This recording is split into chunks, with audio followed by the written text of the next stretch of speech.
De nuevo, Jesús, creemos en tu presencia amorosa en medio de nosotros. Ya nos has dado muchas gracias en este día. Y de esa plenitud tuya vamos a recibir muchas más a lo largo de él. Tú eres el amor, Señor, y vas por el mundo derramando tu amor a manos llenas. Derrámalo hoy sobre nosotros. Lo deseamos, te lo pedimos. Queremos, Señor, oírte, conocerte, conocer sobre todo tu corazón, es decir, conocer tu amor. Pon, Señor, tus palabras en mis labios también ahora. Queremos recibir tu mensaje, ese mensaje que está en tu palabra, esa palabra que es siempre viva, que es siempre luminosa. Pedimos, oh María, tu protección, tu auxilio, tu acción en nosotros.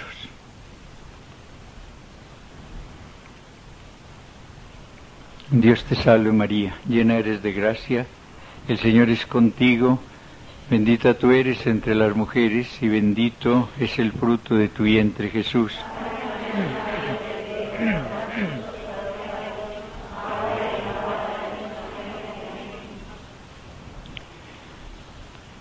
Las últimas reflexiones que hicimos ayer, centradas en ese capítulo 2 de San Juan, las bodas de Caná, nos mostraron el plan amoroso que el Señor tiene para cada uno de nosotros,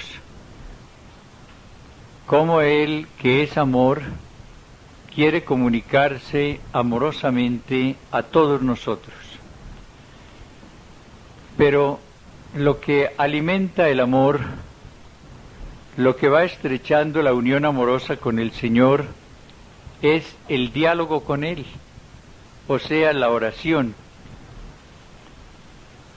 La oración es el diálogo amoroso con el Señor. Es lo que oímos, lo que decimos, lo que experimentamos cuando estamos cara a cara al amor, cuando estamos frente al amor, más aún cuando estamos invadidos por el amor del Señor. Los psicólogos dicen que en el amor humano el diálogo es absolutamente necesario y hacen esta comparación. El diálogo es para el amor lo que la sangre para el organismo. Ya sabemos que cuando la sangre, por ejemplo, no llega por obstrucción de una arteria a determinada parte del corazón, se da lo que llamamos el infarto. Y esa parte del corazón que no es irrigada muere. En el amor sucede lo mismo. Cuando le falta la irrigación del diálogo, empieza a languidecer, empieza a morir. Por eso nunca se hablará con la debida insistencia de la necesidad de la oración en nuestra vida para poder experimentar el amor del Señor, para poder cumplir la consigna que Él nos ha dado, permaneced en mi amor, para poder crecer en el amor. Estamos, gracias a Dios, volviendo de una crisis de oración. No hemos vuelto totalmente, pero estamos regresando. ¿Cuántos sacerdotes fracasaron, dejaron su sacerdocio, entraron en crisis?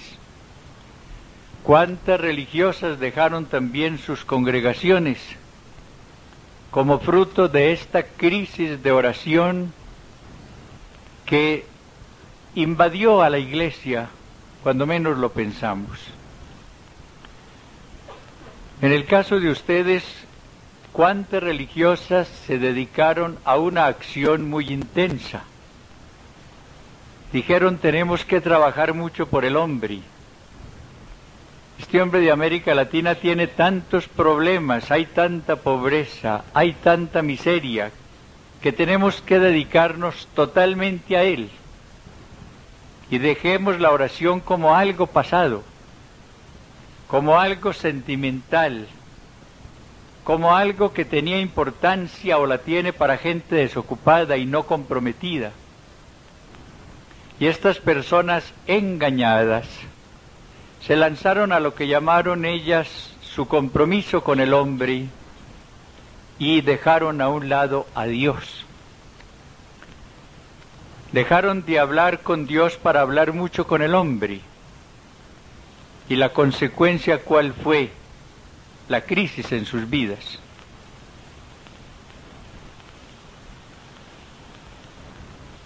Hay que repetir lo que dije ayer, que cuando hablamos de unión con el Señor, de diálogo con el Señor, no queremos en manera alguna decir que tenemos que olvidarnos del hombre. Al contrario, el secreto para ir con verdadero amor al hombre es llenarnos primero del amor de Dios. Nadie ha amado al hombre como Jesús. ¿Pero por qué? Porque nadie estaba tan lleno del amor del Padre, del amor del Espíritu como Jesús. Y veamos en él siempre nuestro modelo. Él, el gran apóstol, fue ante todo el hombre de profunda oración. Después de un intenso día de trabajo que hacía, pasar inclusive una noche en oración, o madrugaba a orar, como nos dice también el Evangelio. Él sabía que no podía dedicarse al hombre prescindiendo de su Padre. Él sabía que tenía que hablar con su Padre para poder llevar al hombre la verdad de ese Padre, el amor de ese Padre, la fuerza de ese Padre. Él no cometió la equivocación de decir, voy a comprometerme con el hombre y voy a dedicarme exclusivamente al hombre. ¿Qué tal que lo hubiera cometido? Pero él tenía toda la luz del Espíritu para no cometer ese error. Por eso es el hombre de oración por excelencia y el apóstol por excelencia. Si nosotros queremos de veras progresar en esa unión con el Señor, tenemos que apreciar e intensificar nuestro diálogo con Él. Y el diálogo con el Señor tiene muchas formas. Vamos a detenernos ahora en el capítulo 3 del Evangelio de San Juan.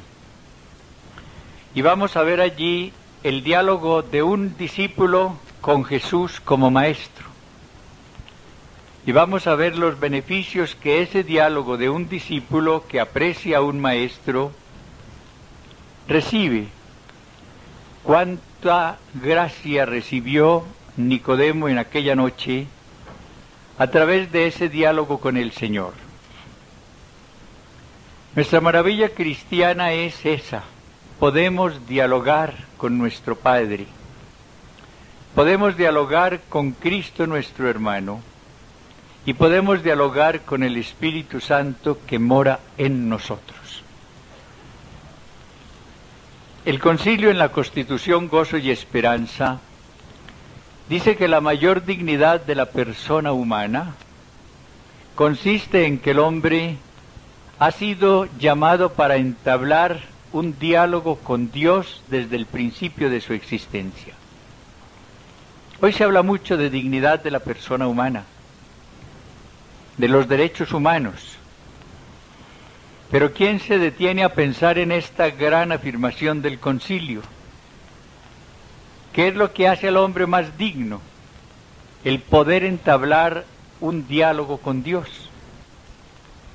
Es allí donde está la esencia de la dignidad de la persona humana, en su filiación divina. Porque el hombre es hijo de Dios, por eso es tan grande y por eso tiene tantos derechos. Pero el hijo tiene que dialogar con su padre. Un autor dice con razón que cuando vayamos a la oración, no nos quebremos la cabeza pensando qué vamos a decir, en qué vamos a pensar. Eso no es oración. Que al llegar a la oración hagamos algo más sencillo. Creamos en nuestra realidad de hijos. Como hijo nos coloquémonos frente a nuestro Padre. Y entonces el diálogo surgirá, brotará de una manera espontánea. En un hogar, ¿qué sucede? Los hijos, cuando por la mañana se encuentran con sus padres o cuando vienen del colegio, del trabajo y se encuentran con ellos, no han estado pensando y elaborando las frases que van a decirles. Inmediatamente y de manera espontánea entran en diálogo con ellos. Cuando nosotros tengamos la conciencia bien clara de nuestra filiación divina, de que somos los hijos de Dios, cuando recibamos del Espíritu Santo ese testimonio de que somos hijos de Dios, en ese momento la oración irá saliendo, digamos así, brotando facilísimamente. Será el brotar de una fuente que se llama filiación divina, paternidad divina. Y entonces, de manera espontánea, sencilla, sin complicaciones, entraremos a hablar con nuestro Dios. ¿Qué nos dice la palabra de Dios en este diálogo de Nicodemo con Jesús?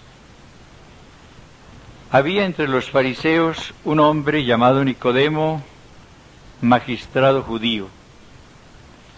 Fue este donde Jesús de noche y le dijo: Rabí, sabemos que has venido de Dios como maestro, porque nadie puede realizar las señales que tú realizas si Dios no está con él.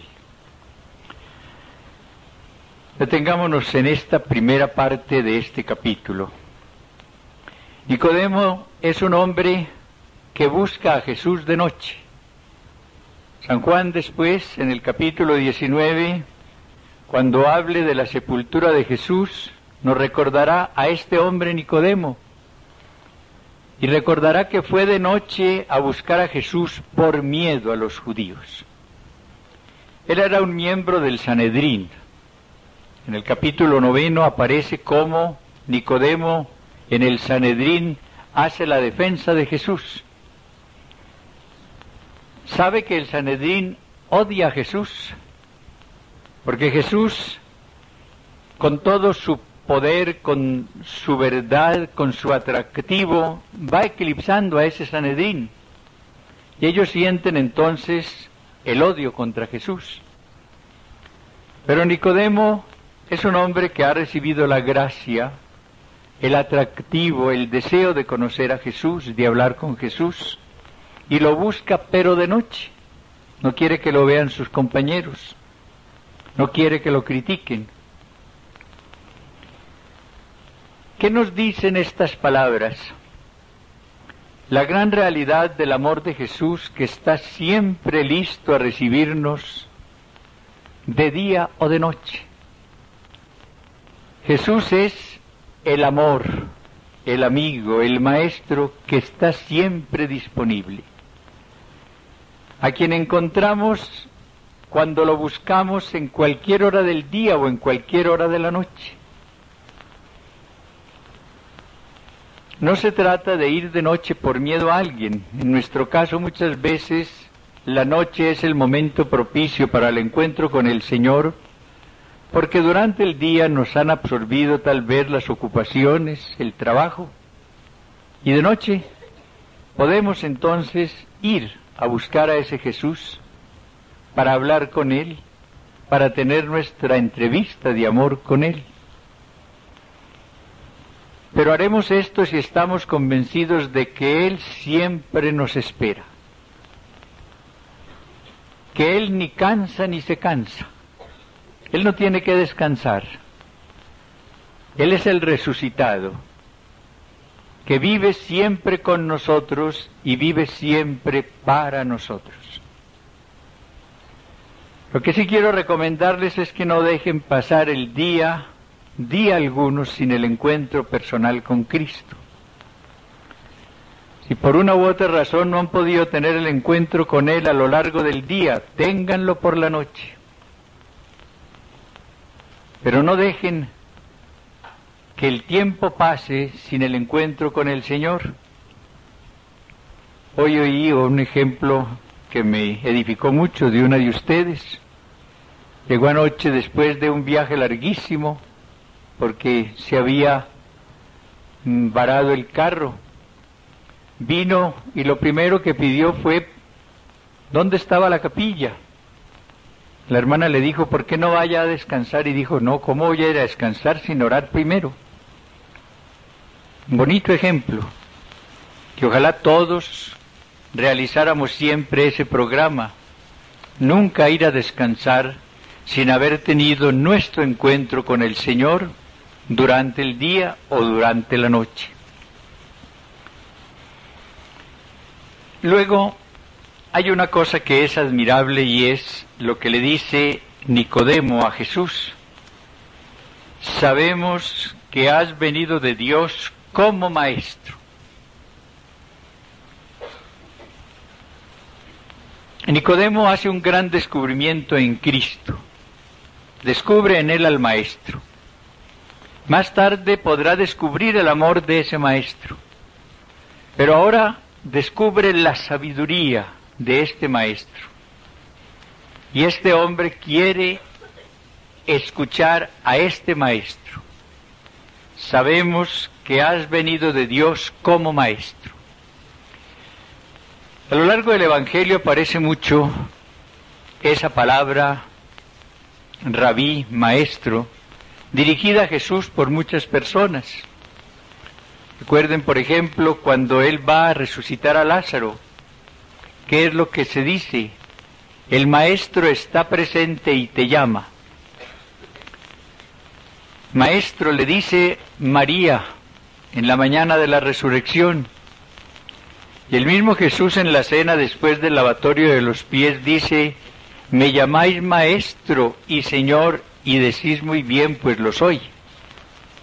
Él es el Maestro. No es únicamente el Maestro. Él después del Maestro es el Señor y es el amado, todo lo que queramos, pero es el Maestro. Él es la luz que al venir a este mundo ilumina a todo hombre. Y es un maestro que no enseña una doctrina inventada por él. Él dirá más tarde, y lo encontramos en el Evangelio también de San Juan, que él comunica lo que ha leído en el seno del Padre, lo que ha oído al Padre.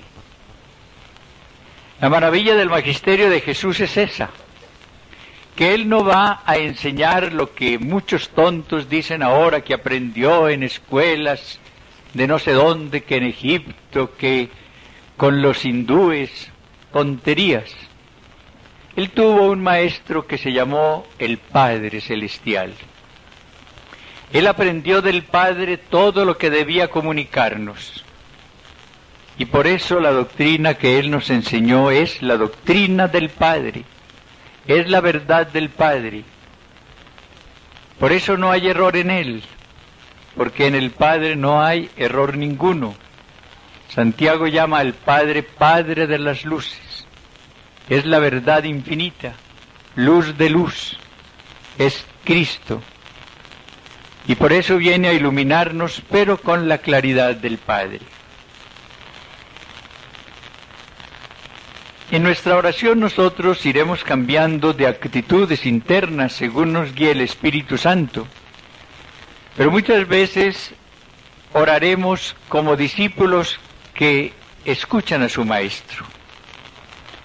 Esa, por ejemplo, fue la oración también de María, cuando San Lucas en el capítulo 10, versículo 38 nos dice que estaba a los pies del Señor escuchando su palabra.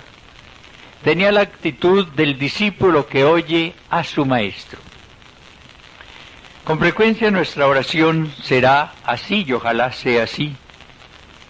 La de un discípulo ávido de la verdad, que se sienta a los pies de su Maestro Jesús, para escuchar su palabra, para recibir su lección.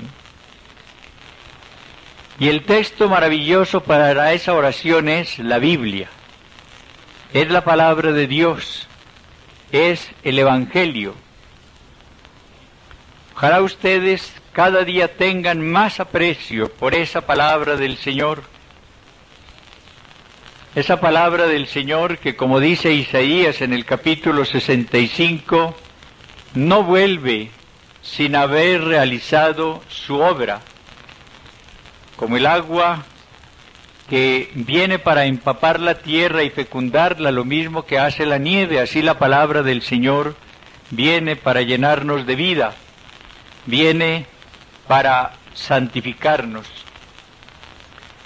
El apóstol San Pablo, en esa segunda carta a Timoteo, dice esas palabras: tú en cambio persevera en lo que aprendiste y en lo que creíste, teniendo presente de quiénes lo aprendiste, y que desde niño conoces las sagradas letras, que pueden darte la sabiduría que lleva a la salvación mediante la fe en Cristo Jesús.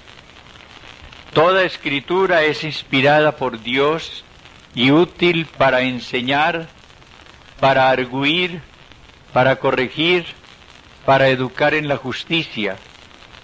Así el hombre de Dios se encuentra perfecto y preparado para toda obra buena. Estas palabras preciosas las encuentran en el capítulo 3 de la segunda carta a Timoteo, versículos 14 y siguientes. Útil para todo la palabra del Señor. Lean libros interesantes, los hay. Pero lean ante todo la Biblia, que traduce los libros. Biblia quiere decir libros, el plural de la palabra libro en griego. Una escritura sagrada que no es palabra humana, que es palabra de Dios, comunicada a través de hombres que fueron los autores inspirados, pero que es ante todo la palabra del Espíritu. Toda escritura divinamente inspirada, nos ha dicho el apóstol, es útil para todo.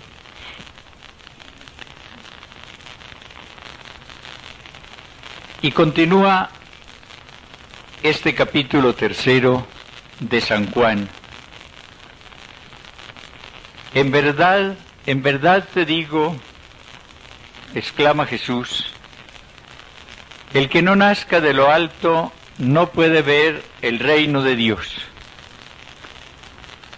Aquí está la gran afirmación que hace Jesús como maestro a Nicodemo.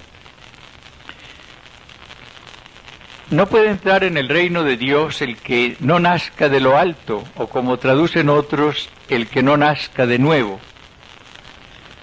Nicodemo había oído hablar del reino de Dios. Cuando ustedes leen, por ejemplo, a San Mateo o a los otros sinópticos, se dan cuenta de que el tema de la predicación de Jesús es el reino. Iba por las sinagogas predicando el reino de Dios y llamando a la conversión. El tema central de la predicación de Jesús a lo largo de todo su ministerio fue el reino de Dios. o el reino de los cielos, como lo llama San Mateo. Nicodemo debió oír muchas veces al Señor en sus predicaciones, y debió oír mucho esa frase, el reino de Dios, y seguramente vino para conocer mejor la doctrina del reino de Dios que predicaba Jesús. Y él como maestro le hace la gran afirmación: el que no nazca de nuevo de lo alto no puede ver el reino de Dios. En verdad te digo, añade el Señor, el que no nazca del agua y del Espíritu no puede entrar en el reino de Dios.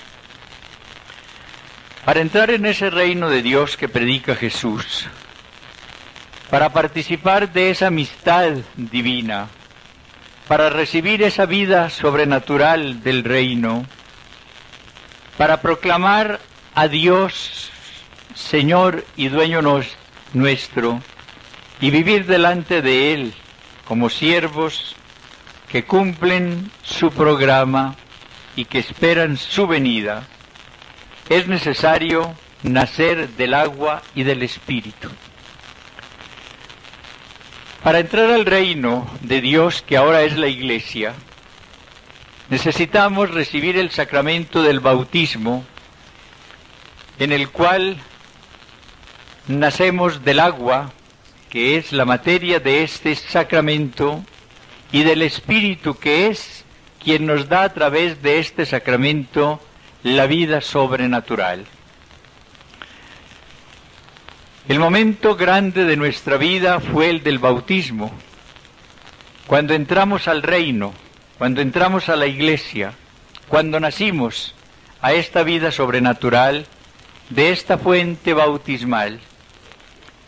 La fuente bautismal fecundada por el Espíritu Santo nos convirtió en los hijos de Dios, hizo de nosotros la nueva creación, nos dio la vida divina, nos introdujo en la familia de Dios, y desde ese momento pudimos llamar Padre nuestro a Dios.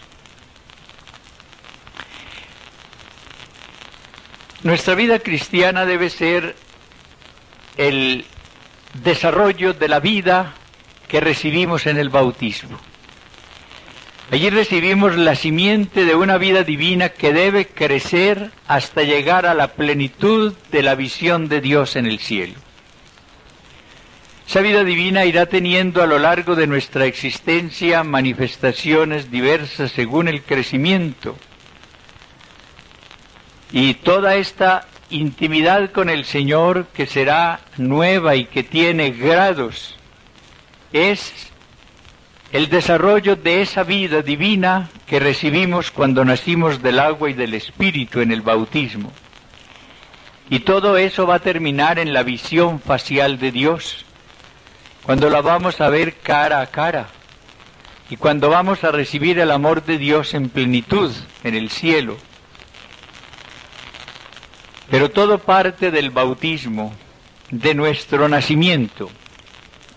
Así como la estatura actual que tenemos, el desarrollo que hemos recibido en el cuerpo y en nuestro espíritu, en la edad en la cual nos encontramos, tuvo el comienzo en nuestro nacimiento, lo mismo pasa en lo espiritual, con una diferencia de que en lo corporal nosotros llegamos a un grado en el cual termina el crecimiento y empieza a decrecer ya nuestro cuerpo.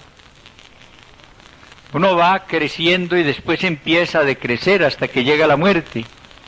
En lo sobrenatural no sucede así, el crecimiento es constante. El crecimiento va a terminar perfeccionándose en el encuentro con Dios después de la muerte. Por eso uno debe temer como nada al anquilosamiento, a decir, y es una situación muy dolorosa en la vida de muchas personas aún consagradas, decir, yo ya hice lo que podía. Uno encuentra gente cansada que ya no ora, que siente pereza para todo, que no le interesa el Señor mayor cosa. Hay que crecer entonces. De esa situación puede uno salir y debe anhelar salir, porque el programa del Señor es para todos los días. El programa del Señor con cada uno de nosotros tiene un número de santidad para cada día, no olviden esto. El Señor desde el momento tiene un programa de santidad para todos los días de nuestra vida. Y uno no puede entrar en vacaciones en lo espiritual. Uno no puede hacer paréntesis en lo espiritual, ni puede hablar de años sabáticos en la santidad. No. Hay que crecer todos los días. ¿Cuál es la meta que tenemos? La estatura de Cristo, nos ha dicho San Pablo. Hay que crecer hasta la estatura de Cristo. ¿Y cuándo vamos a alcanzar la estatura de Cristo? Jamás. ¿Cuál es el lema y programa que nos ha dado Cristo? Sed perfectos como vuestro Padre Celestial es perfecto. ¿Y cuándo vamos a alcanzar la perfección del Padre? Jamás. Santo Tomás, explicando estas palabras, dice que Jesús no quiso en manera alguna ordenarnos que adquiriéramos la perfección del Padre, porque nos habría ordenado algo imposible. La perfección del Padre es infinita, se necesita ser Dios para tenerla. ¿Qué quiso Jesús entonces decirnos? Señalarnos una meta a la cual nunca podamos llegar para que siempre tendamos a ella. Y nadie puede decir, yo entonces ya estoy tan perfecto que no necesito nada más. Alguien que hablara así sería la persona más ciega y más orgullosa, y la que estaría más lejos de la perfección. Se trata de un crecimiento constante mediante el encuentro con el Señor bajo la acción de su Santo Espíritu.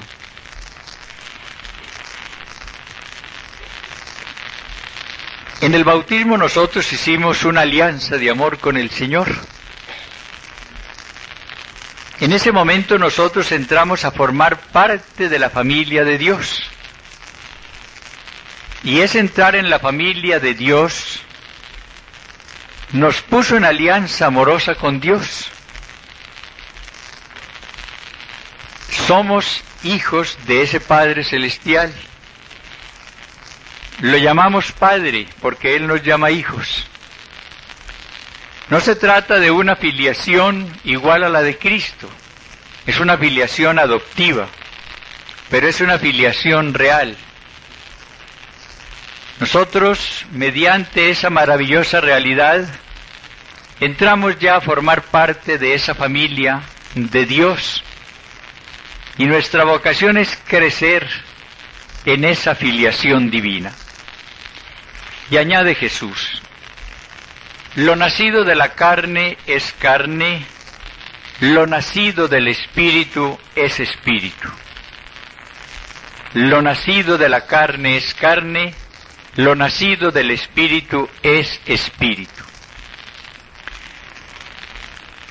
El bautismo nos saca a nosotros de una realidad del pecado para trasladarnos a una realidad espiritual de filiación divina. Y a lo largo de nuestra vida habrá siempre una lucha entre esa carne, que es todo lo relacionado con el pecado, y el Espíritu del Señor, y lo que ese Espíritu del Señor haga en nosotros. El capítulo 8 de la Carta a los Romanos es uno de los textos más ricos en esta visión de la vida del Espíritu. Tal vez no encontramos uno más denso en toda la Biblia. Y allí encontramos estas palabras que nos hablan precisamente de este enfrentamiento. Por consiguiente, ninguna condenación pesa ya sobre los que están en Cristo Jesús. Porque la ley del Espíritu que da la vida en Cristo Jesús te liberó de la ley del pecado y de la muerte, lo que sucedió en el bautismo. Pues lo que era imposible a la ley, reducida a la impotencia por la carne, Dios, habiendo enviado a su propio Hijo en una carne semejante a la del pecado, y en orden al pecado, condenó el pecado en la carne, a fin de que la justicia de la ley se cumpliera en nosotros, que seguimos una conducta no según la carne, sino según el Espíritu. Efectivamente, los que viven según la carne desean lo carnal, mas los que viven según el Espíritu desean lo espiritual. Pues las tendencias de la carne son muerte, mas las del Espíritu, vida y paz. Ya que las tendencias de la carne son contrarias a Dios. No se someten a la ley de Dios, ni siquiera pueden. Así, los que están en la carne no pueden agradar a Dios. Mas vosotros no estáis en la carne, sino en el Espíritu, ya que el Espíritu de Dios habita en vosotros. Aquí vemos un enfrentamiento entre las obras de la carne y las obras del Espíritu. Un enfrentamiento entre una vida según la carne y una vida según el Espíritu. Y viene la gran afirmación: no podemos agradar a Dios si vivimos en la carne, únicamente agradamos a Dios si vivimos en el Espíritu. Ustedes encuentran en la carta a los Gálatas, en el capítulo 5, la enumeración de esas obras de la carne. No es únicamente la lujuria, es todo lo que sea pecado: el robo, el orgullo, la avaricia, todo lo que sea pecado es obra de la carne. Y encuentran después lo que llama el apóstol el fruto del Espíritu, que es todo lo opuesto a las obras de la carne. Es el amor, es la paz, es la bondad, es la generosidad, es la fe. Uno debe con frecuencia hacer esa revisión, ver lo que son las obras de la carne y lo que son las obras del Espíritu, para ver si uno está andando en la carne o está andando en el Espíritu. Entre nosotros, no lo olviden, habrá siempre una mezcla de espíritu y de carne. Es imposible llegar, pero es muy difícil llegar a un estado en el cual todo sea espiritual en nosotros. Siempre estaremos experimentando el peso de la carne, el atractivo de la carne, todo lo que sea afecto al pecado, y con frecuencia nos alejaremos de lo espiritual. Es tan difícil esto que el mismo San Pablo, en la primera carta a los Corintios, tiene una afirmación en el versículo 14 del capítulo 2, que debe ser objeto de mucha meditación. Dice: el hombre naturalmente, o el hombre psíquico, como se traduce literalmente, no capta las cosas del Espíritu de Dios, son necedad para él, y no las puede entender, pues sólo el Espíritu puede juzgarlas. En cambio, el hombre espiritual lo juzga todo, y a él nadie puede juzgarlo, porque ¿quién conoció el pensamiento del Señor para instruirle? Pero nosotros poseemos el pensamiento de Cristo. Para San Pablo, tengan esto presente, es carnal no solamente todo lo pecaminoso, sino lo que sin ser pecado hacemos únicamente guiados por nuestra naturaleza humana, al margen de la acción del Espíritu.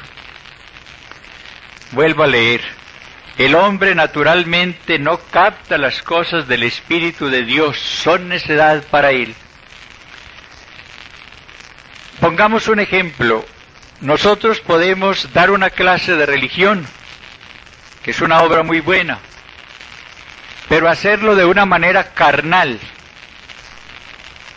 Una maestra de religión que se dedique a prepararla únicamente intelectualmente, a preparar la lección, que consulte a tal autor, que haga tal o cual cuadro para que entre más fácil y pedagógicamente la lección en la mente de los alumnos, que dé la clase después con una gran pedagogía, con una gran actividad, que use muy bien el papelógrafo, el tablero, que tenga mucha mímica, que dé una clase magnífica de religión. Puede hacer una obra carnal. ¿Por qué? Porque no contó para nada con el Espíritu. Porque no fue primero a beber en el Espíritu. Porque no se ha puesto como instrumento en manos del Espíritu Santo para que sea Él quien comunique a través de ella el mensaje a los alumnos. La posición de la persona que descubre esta acción del Espíritu empieza a cambiar fundamentalmente. Empieza a sentirse un instrumento del Espíritu y no un sustituto del Espíritu. La gran equivocación que cometemos en el apostolado es la de convertirnos en sustitutos del Espíritu Santo y no en instrumentos del Espíritu Santo. Cuando creemos que nosotros vamos a evangelizar, yo voy a evangelizar. ¡Qué frase tan tonta! Yo no puedo evangelizar. El que evangeliza es el Espíritu, pero a través de mí, eso sí. Yo no soy sino un instrumento del Señor.